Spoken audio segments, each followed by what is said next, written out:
Good afternoon, Brian. Happy to be here in Southern California with you in beautiful San Diego. Can't beat this. No, not at all. So we had to put the background of the harbor here behind us in this shot for my first podcast. So I'm happy to be here at the AGC of America conference with you. So just do a quick introduction if you can. Yeah, Brian Mello. I am in my current role the Associate Vice President of Engagement and Regulatory Affairs for AGC of California. What that means for me in my day today, so I oversee 3 different teams at AGC of California. Operation, so in Southern California, sales, retention, and growth of membership. Government affairs in Southern California, so LAX, Riverside County Transportation Commission, any agency that our members' industry works for on the public works side, and then regulatory affairs statewide, so Cal OSHA, California Air Resources Board, Cal Fire, any agency that is enacting regulations that our members, the industry, has to comply with. It's a lot. It's a lot. Wow, that's a lot. All right. I'm gonna just call it out right away. Yep. You're a young guy. Yes. Holy crap. It's a lot. That's a lot. It is. How'd you get to this position? So, little background. So I have been in a family that has been in construction their entire life. So grew up with a dad in residential construction and always saw him working. So I was working with him as a little kid, doing anything I could, which at the time I was really upset about because he had me puttying holes and doing all the nitty-gritty things that he didn't want to do. But I was learning and I loved the process of building. And that led me into being a forklift operator for a lumber yard. And it's funny how things tie together. My boss at that time knew the COO at the time for Shaun, which introduced me to you. Yep. So what was that, freshman year of college? That was freshman year of college, and 4 years later I worked for Shaun Design and Construction. Yeah. Now within that get to know you period when you were in school, you did a few internships with us.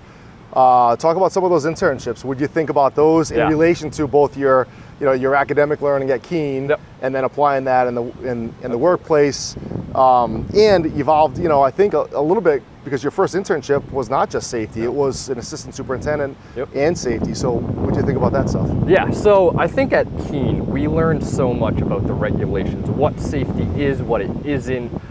What we learned though is a lot of black and white. It really comes down to here's the regulations and here's how you comply. What it doesn't teach you is people. In this industry, we are all built on relationships and interactions with the people that we work with. And for me, when I came in as an intern, I wanted to be the best construction professional that I could.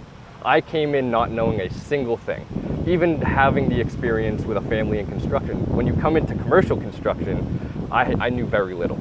And so my objective was to really learn. Come in knowing that I didn't know everything and start asking questions. So don't be afraid if you feel like it's a stupid question. It's okay to ask. And that's what I started doing. So immediately in the first internship, Charlie Aylward with Shaun, safety manager there for 30 years, he set me up with the foreman on the job. And that foreman took me under his wing and taught me a ton, showed me the ropes of what his day-to-day was. And then even the superintendent, I would just ask him little things. Something as little as the daily logs that the super has to do, which I ended up taking over. And what that did is, as tedious as it is so critical. And 2, it allowed me to learn the process of a job and what happens in the day-to-day of construction. And that allowed me to be more predictable and be a more effective safety manager because I started to understand the process of construction, and that allowed me to anticipate certain aspects that I should be thinking about as a safety manager, and one, building respect for myself being so young. I didn't want to come in as a egocentrical individual within safety. I truly wanted to be no different than any other construction worker on that job. And so having conversations with the trade people, which I thought was so important. Our crafts have so much pride for what they do. So being able to talk to them, they have 30 years of experience, they've been in it forever, learning how they do things and why. And they'll tell you if they're doing it maybe how they shouldn't be. And they'll also tell you how maybe they can do it differently. And so just talking with them, saying, no, you're not doing this right, it's just hearing from them. And then building that relationship to where we can have a candid conversation. And that taught me so much in my first year. And frankly, that built respect with myself and the job site that I was on. And those workers, those trades, I saw them throughout my time at Shaun on separate other jobs as well. And that just helped me build a reputation for myself and the workers that I was working with and the trades I was working with to have candid conversations. It's all about the approach that we take within construction and building that relationship with people. Yeah, it comes down to relationships like anything else, right? Yep. And building that relationship, understanding, albeit you did have some experience, right? Through your father, you know, stuffing putty in holes and whatnot, doing the kind of crappy jobs, tedious jobs that your dad said to do. So you had that firsthand experience about working, you know, in the field. Yeah. You got to college, you start learning about safety, like you said, really black and white, compliance, OSHA, things like that, but quickly realizing that's not really what makes things tick. It's relationships, it's people, it's understanding, you know, what people have to go through every day, and maybe how you and your role in safety and supervision can help them do it a little bit better. Yeah, but in order to do that, you have to talk to them. Exactly. We're all humans, put the pants on one leg at a time. Yeah, it's a great approach. We're all the same at the end of the day. Okay, agreed. So that being said, construction can be tough. Yeah. We're in beautiful Southern California right now, and you've been out here for how long? Almost 4 years. Time flies. Yeah, time flies. 4 years already. It really does seem like yesterday. So hard to have a bad day with weather like this, but there are some bad days, right? There are tough days that we all experience. So I'm curious, you know, what's a memory of like a bad day that you had, you know, in construction? You know, there's a few times that really come to mind when I think of a bad day. And I think back and I think how I handled certain circumstances was something maybe I could have shifted or changed. And I think back then when you have an individual, and there was times, or you know, 1 or 2 times where I got in a screaming match with a worker on the job. It was actually the steward on the job that was telling me that I wasn't doing something right, and we got in a screaming match. And I think back to that time, and I think I could have de-escalated more rather than be at the level he was at.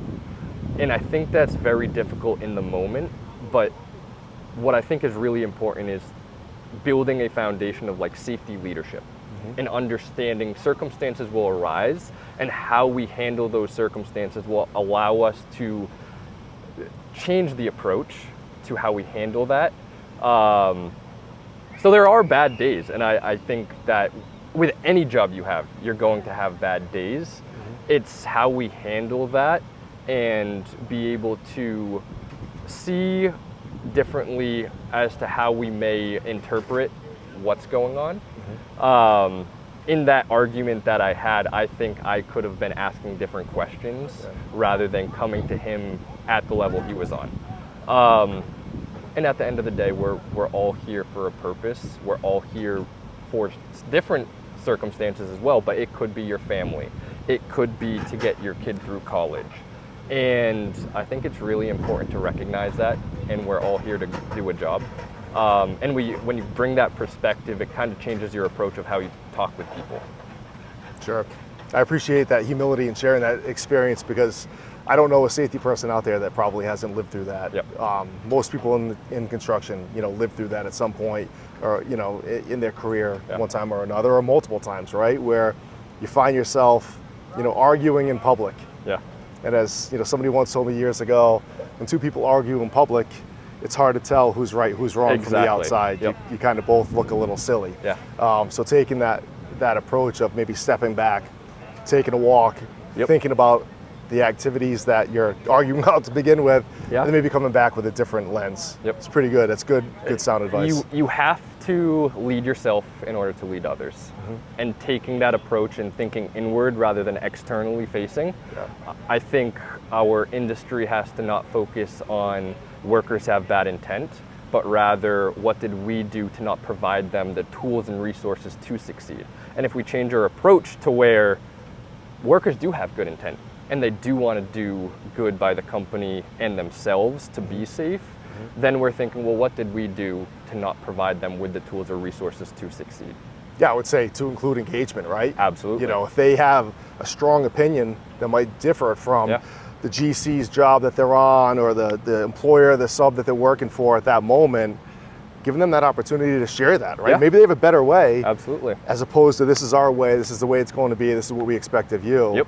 Yeah, so I think, you know, that's a big learning there for a lot of people. So you're vulnerable there, you shared a good story. On the positive side, besides this beautiful weather that you experience every day, what would be a memorable, positive moment that you've had in your years of experience so far? I think through COVID, in such a hard time for our nation and industry, the ability for our industry to adapt and change and still be able to provide a healthy and safe work environment when the industry became a critical industry. We never stopped.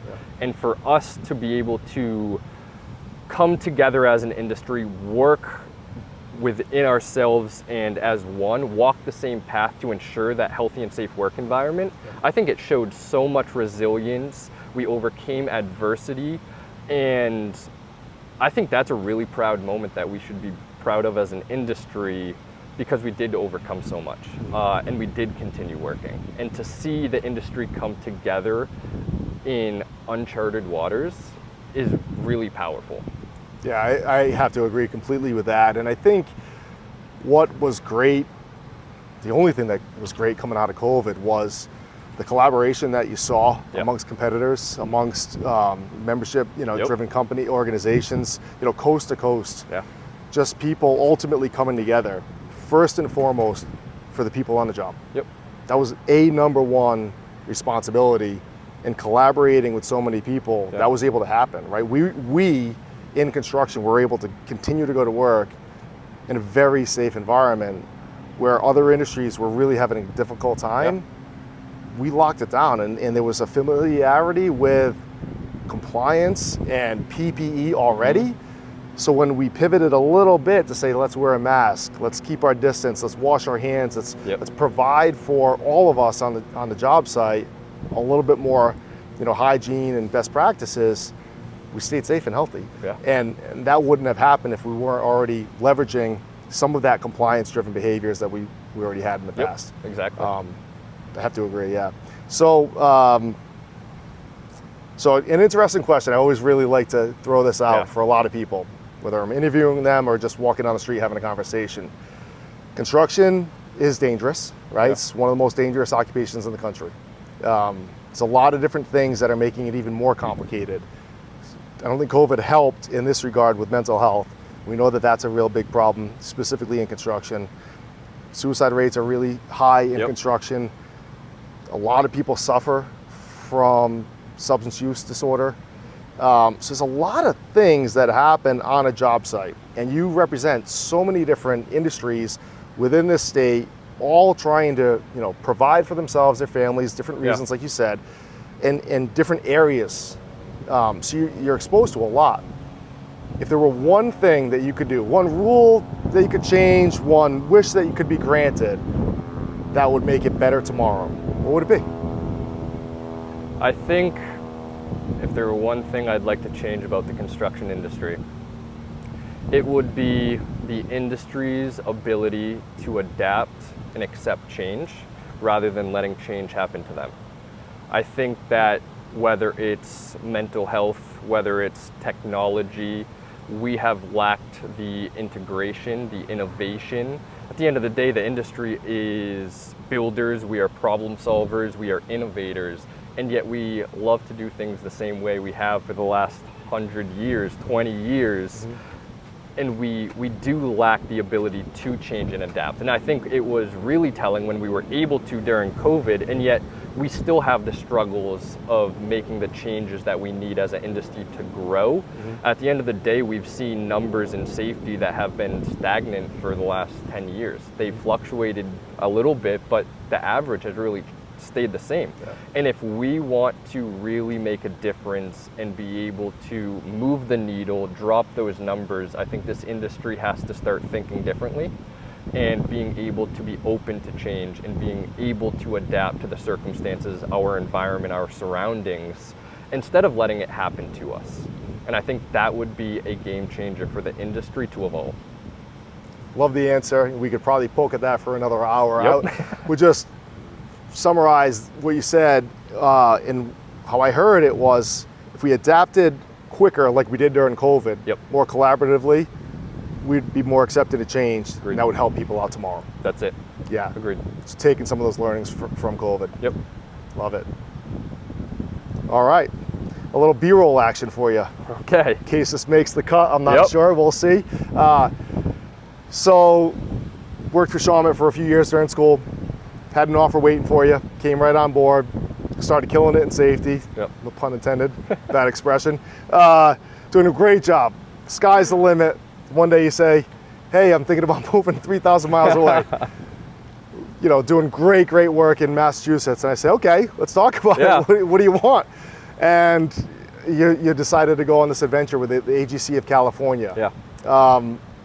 What led to that decision? Because it's a big change, right? You're going into more, I would say, the legislative side, the government side, the membership side, just a little bit different than being boots on the ground every day, kind of solving those problems and going into a very large position in which you ascended quickly to an executive level.